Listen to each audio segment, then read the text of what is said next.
Voilà, alors on va traiter du Mont Saint-Michel. Quand je dis le Mont Saint-Michel, c'est réducteur, hein, parce que c'est le mont, mais Saint-Michel, l'histoire de Mont Saint-Michel et l'histoire du monde qui est liée.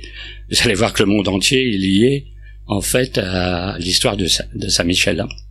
Alors on va voir la géographie. Alors comme vous êtes de la région, vous connaissez, mais bon, peut-être pas tout le monde. Donc en Occident, c'est considéré comme un très haut lieu sacré. Hein. Donc il y a des hauts lieux comme ça un peu partout, hein, les Carnac, les cathédrales gothiques, Montségur, Mont-Saint-Michel. Hein.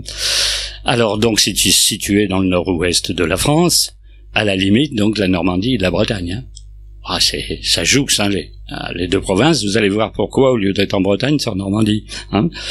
Donc c'est dans une baie, une grande baie, hein, à l'ouest du Cotentin. Donc c'est un endroit très célèbre depuis les temps anciens, hein, puisqu'au Moyen-Âge, il y avait déjà, une chapelle là sur ce mont, mais on a pensé, on a même trouvé qu'il y avait des mégalithes à une certaine époque. Hein. Alors le lieu est spectaculaire en soi. Hein. Quand vous voyez sur toutes les images le Mont Saint-Michel, bon, ça donne, vous voyez, voilà, là je sais bien que vous êtes loin, hein, mais vous voyez, ça donne quelque chose comme ça.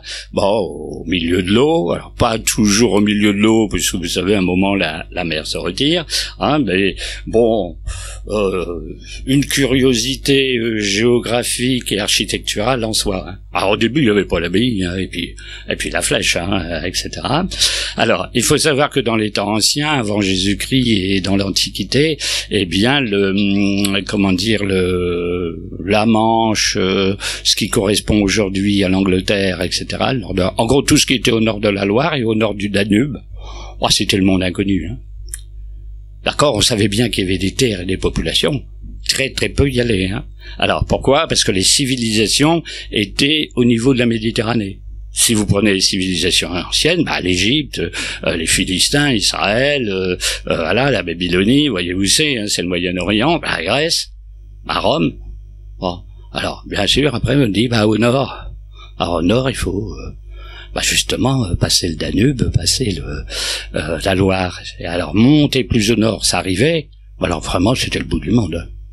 Quand vous verrez dans la prochaine conférence chez moi, on parle des voyages secrets d'Ulysse.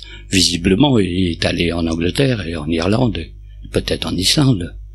Un navigateur comme ça, les autres, quand ils dépassaient Gibraltar, c'était extraordinaire.